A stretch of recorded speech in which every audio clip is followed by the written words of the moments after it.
great day for work here at the Happy Healthy Workplace podcast. I'm Kimberly Ficklin, your host. And every week we talk to professionals just like you all around the world because we want to find out what they do to create a profitable business, the kind of business where people really want to work. Today we're talking to Cindy Hooker with Gold Dog Consulting. Cindy has 20 plus years of experience in human resources and leadership training. She has a master's degree in English and has taught college English composition, business writing, and human resources management.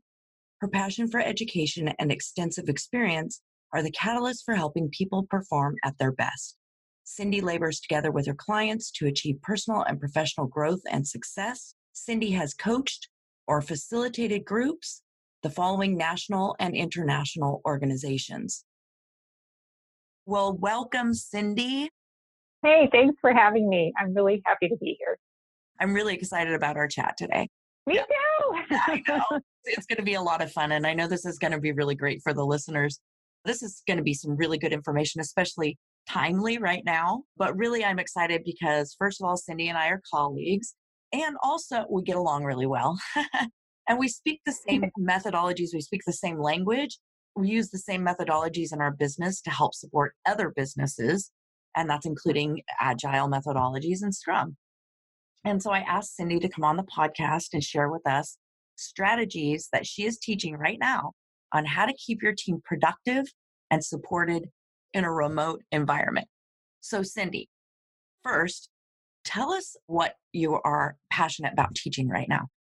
I am passionate about teaching the leaders of organizations how to connect with their people. Because if you think about being in your office space and walking down the aisle and being able to talk to people, we don't have that anymore. That we don't live in that world anymore. Remote communication is very, very different and much more colder. And people don't really understand, here, just to back it up a little bit, before we were dealing with a virus, a pandemic, people were really struggling with how to have a remote workplace.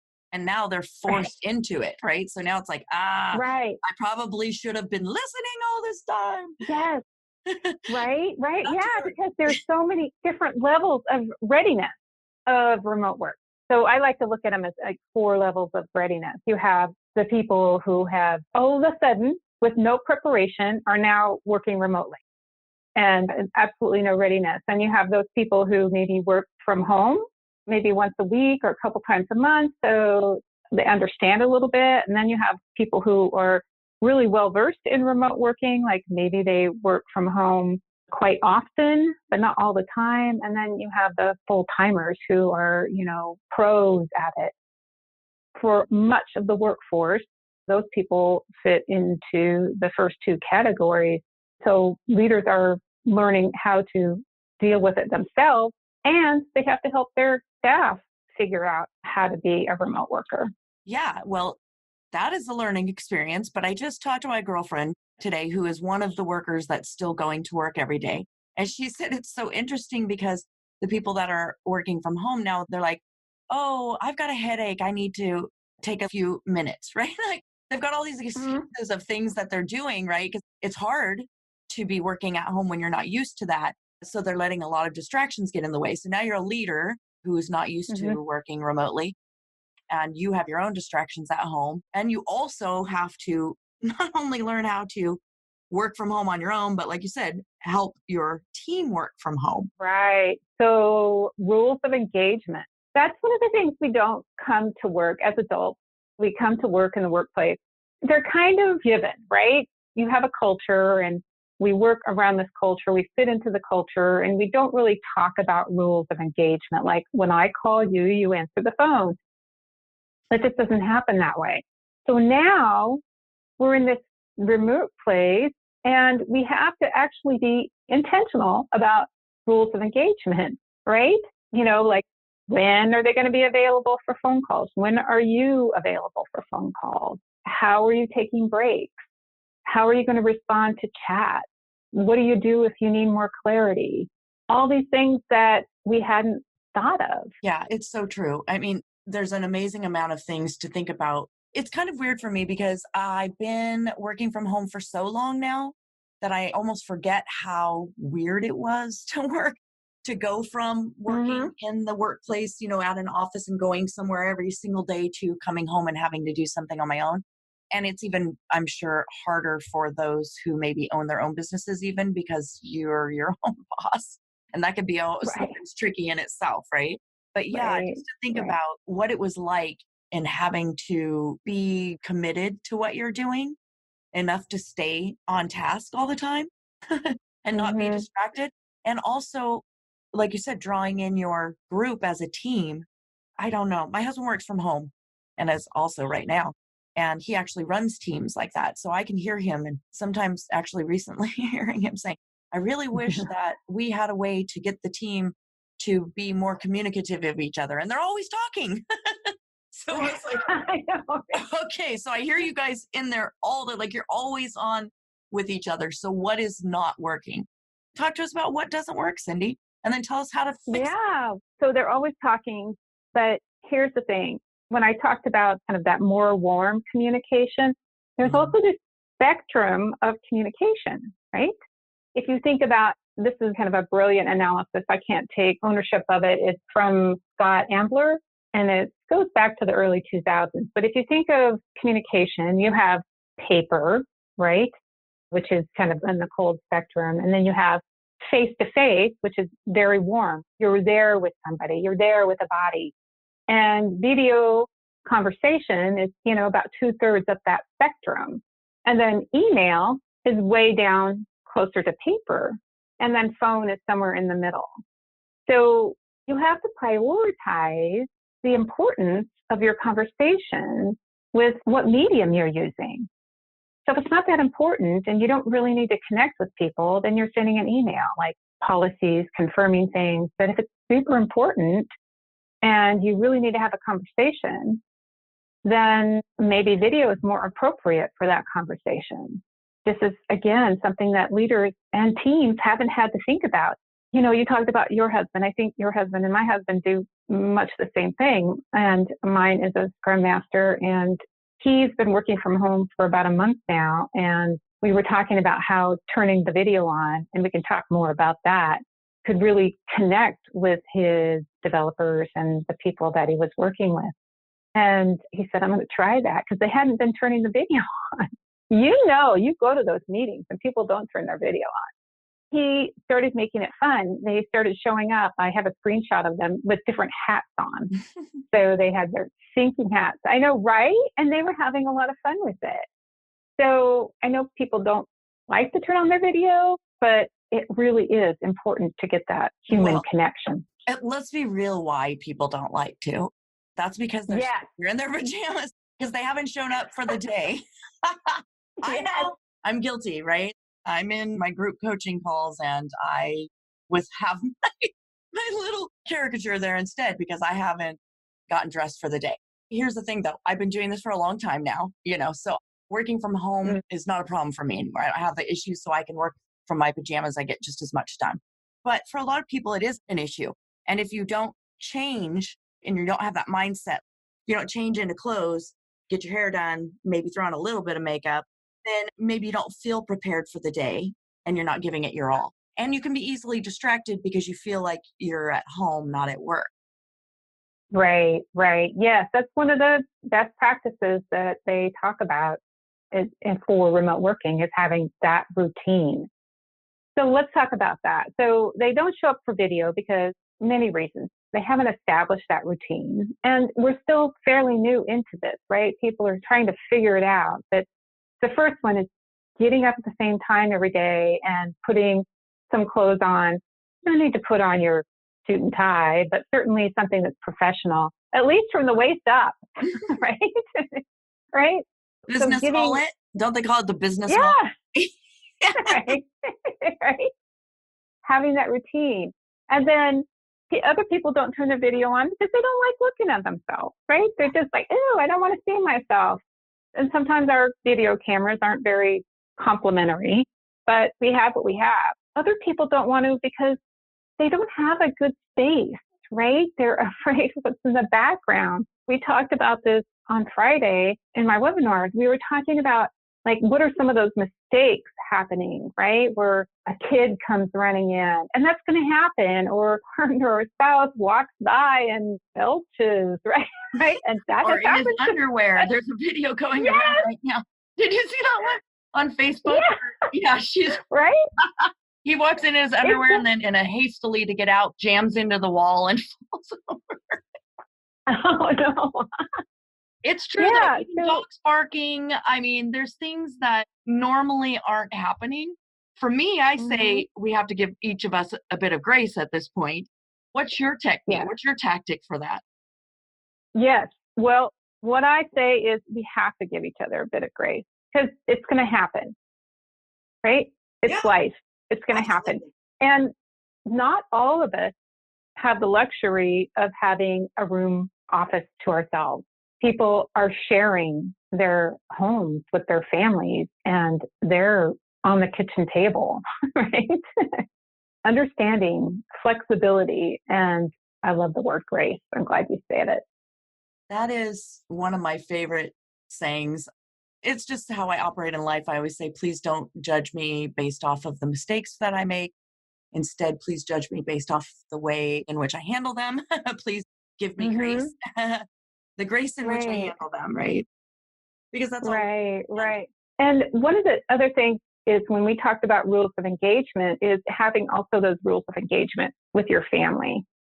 You know, making those agreements like I'm going to work in here in the morning and then you can have the kitchen back or whatever those things are to be more intentional so you feel comfortable. And some of the experts even suggest that having a space in your home that you don't work, like your sanctuary, this is the place we don't work.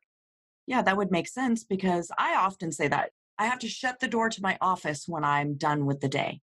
That's how I tell Mm-hmm. myself, this isn't a part of my house. I shut the door because I've often said to my husband, it's really, really easy, especially on your days off, which this goes to say too, just for the same commitment that you need to be showing up on the days that you should be working, you need to not be showing up on the days you shouldn't. And it's hard at home to take that time off sometimes because you feel like, oh, I could be getting stuff done. But the boundaries need to be set both ways.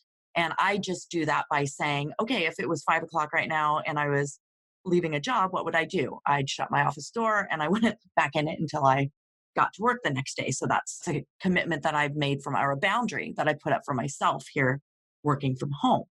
Yeah, and that's so important because I don't know about you, but sometimes I might start at 7 o'clock in the morning and then all of a sudden it's 5:30 and I'm still working. You're right. I would be leaving the office before that. You know, being an entrepreneur is a little bit different, but I've heard people who are employees of big businesses say, oh, I forget what time it is. So, you know, setting those timers for your breaks and it's time to get off and leave it. Mm-hmm.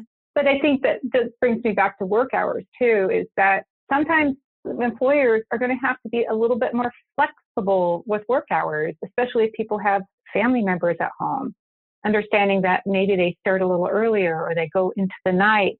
And we want to look a little bit more at output and productivity rather than being really rigid on hours, like being in the office from, 9 to 5 or whatever that is. Mm-hmm. So everyone's different. And I know that, with some organizations, they're pretty inflexible there. And as much as people can be flexible, that's another, I think, piece of grace to offer people. Well, I couldn't agree with that more. And I think that where we may have been a little stubborn about that before, I think this whole thing is getting ready to shake it up.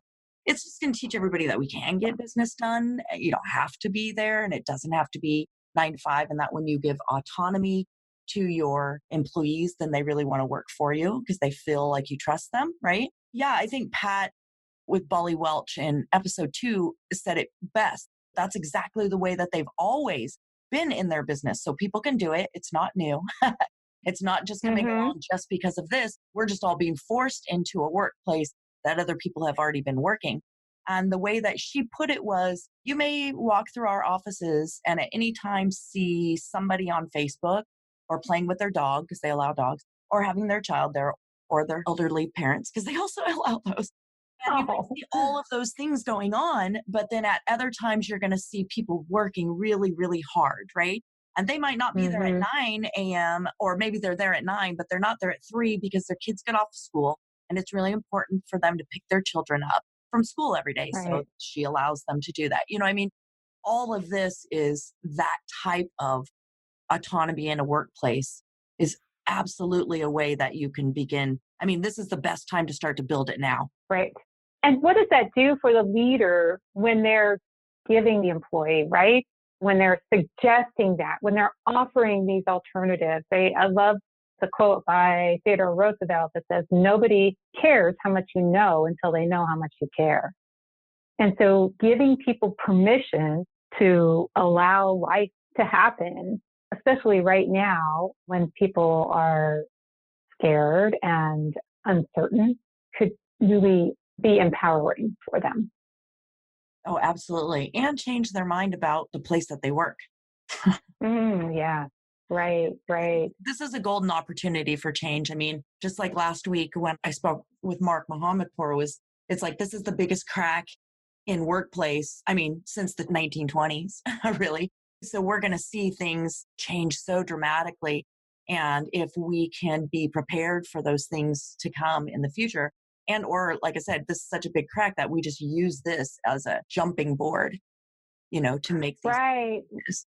It's interesting that you talk about change because we think about, you and I understand the whole kind of process, that emotional process to change. And this happens so quickly that, you start off in that being stable, you're like, everything's cool. And then change happens and you're in that immobilization phase. And some people still haven't moved out of that, right? They haven't even moved on to anger or depression at this point. They're still like staring at the screen. What do I do? Dumbfounded. So Yeah, it's like, is this really yes, happening? Hmm. yes, exactly. And because there was no warning, it's just like, boom, here it is. So understanding that it could be, for some people, it could be weeks, it could be days for them to go through that process and get to that point where it suddenly becomes the culture and they accept it, right? Hmm. And we have to be there for them. And we also have to understand and we have to listen and show them that they're there. That's why it's so important to turn the video on. That is very true. Again, if you start to show up, then they'll start to show up. It's often said on this podcast that it goes both ways. I mean, here we are, we're always talking to the leaders about show up for the employees, but also the employees need to take as much self responsibility for their job and show up. And all of us can be so supportive back and forth right now. Like, how can I, as an employee, support my leadership? And as leaders, how can we Mm-hmm. support our employees? And I think we're seeing an amazing rise of human nature, as we always do when any type of really, really bad stuff, trauma happens to us. We tend to come together. And that's great. Mm-hmm. I love that that's all happening. So now, how do we take that and move it into the workplace, right? Let's talk Right. a little bit more about some of the strategies that you shared in your webinar on Friday. Right. So some of the strategies that we talked about were creating a structure. And I talked a little bit about this earlier, but creating clarity, thinking about the communication channels, which one is going to be the most clear? How do I need to communicate this? Being intentional about that. Make sure that you have those clear goals and expectations. One thing that's really, really important is that we're having those one-on-ones.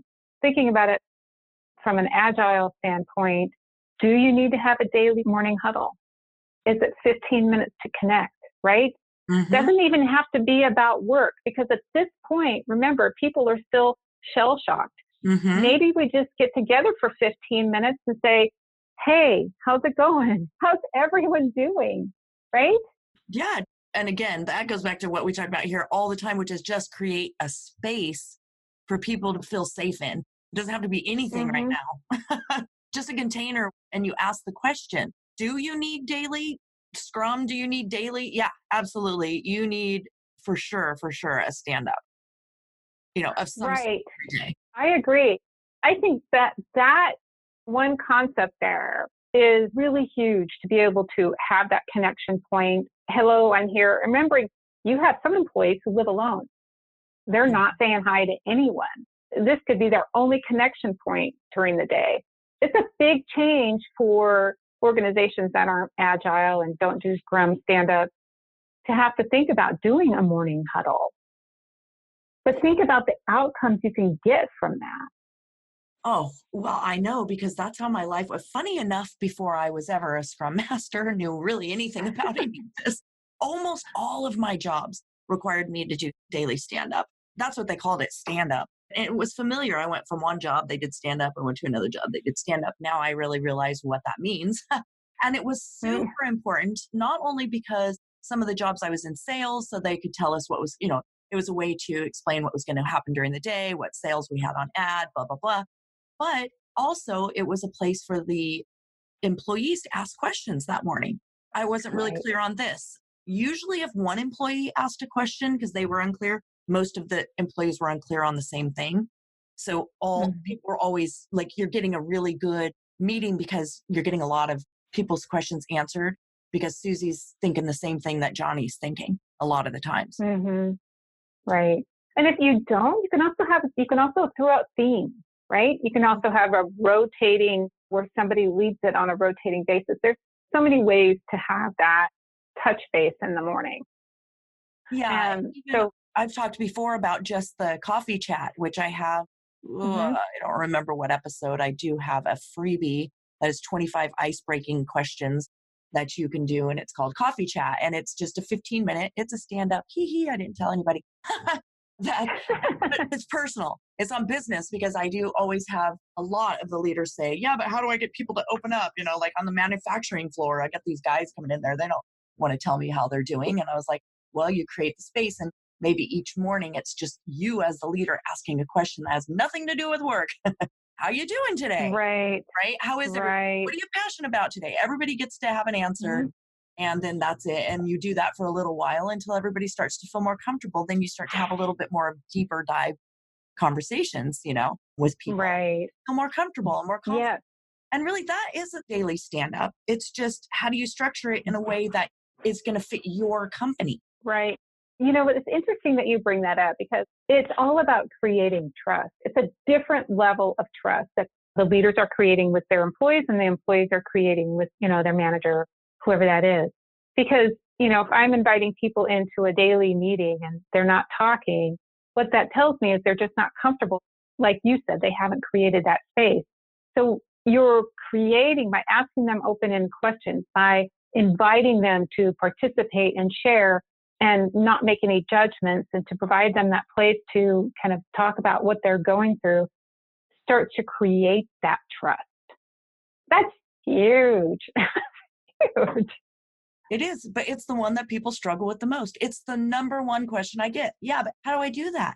They don't want to come in and talk. I said, Mhm. no, if you bring them in the very first day and you're like, tell me about what stage of mourning you're in around the coronavirus, they're going to be like, huh? Right. They're gonna be like, Right. I'm not trying to talk to you Right. about that. But if you say, Right. what's your favorite thing that you watched on Netflix that you're binge watching on Netflix right now? And they're like, oh, Tiger King, blah, blah. I had to get that in there. Right. Right. Good show. Tiger King have saved us during the coronavirus. Okay. But seriously, if it's just that simple, because you and I just giggled about it and other people will. It's just something that's so easy and lighthearted. And pretty soon you build up the trust. Right. Exactly. Yeah. So there's the trust equation.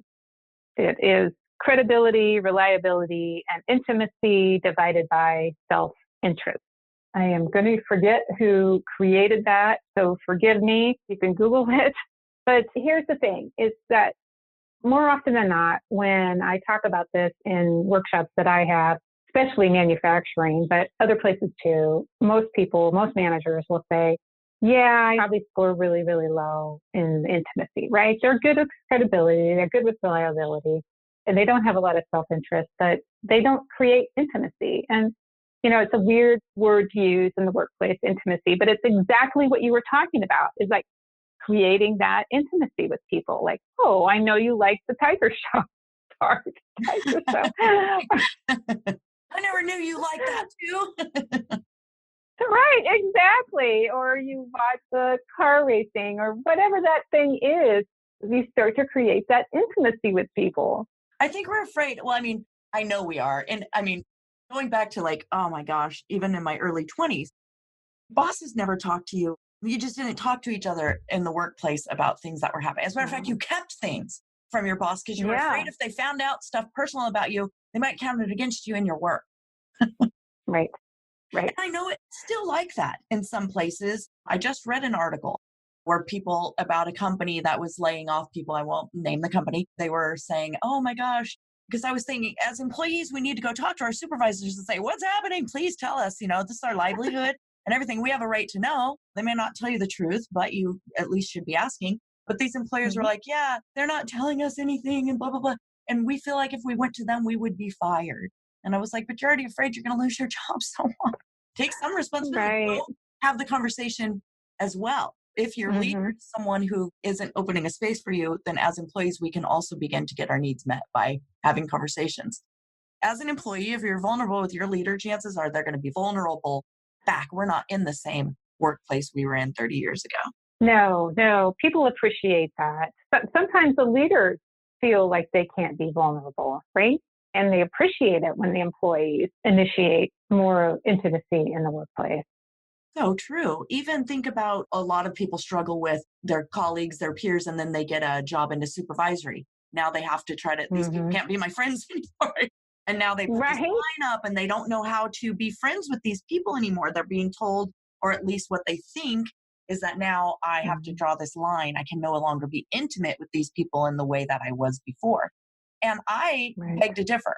Maybe right. not out partying with them or doing some of the stuff you might have been doing, Hmm. don't do with your boss. But as far as having intimate conversation, that should not change. Oh, I agree. I think that shouldn't change either. In fact, I think they're well positioned to help that person become better if they want to be better as well, right? If they want to move up the ladder, if they want to be in a leadership role, they can become more of a mentor and a friend, right?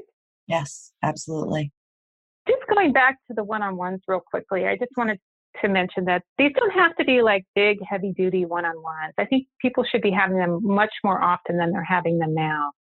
I mean, I go into organizations, you probably do too, and I'll say, do you have one-on-ones? They're like, yeah, every few months. Really? Really? Really? Or even skip level meetings, right? They're like, Mhm. what's that? Right?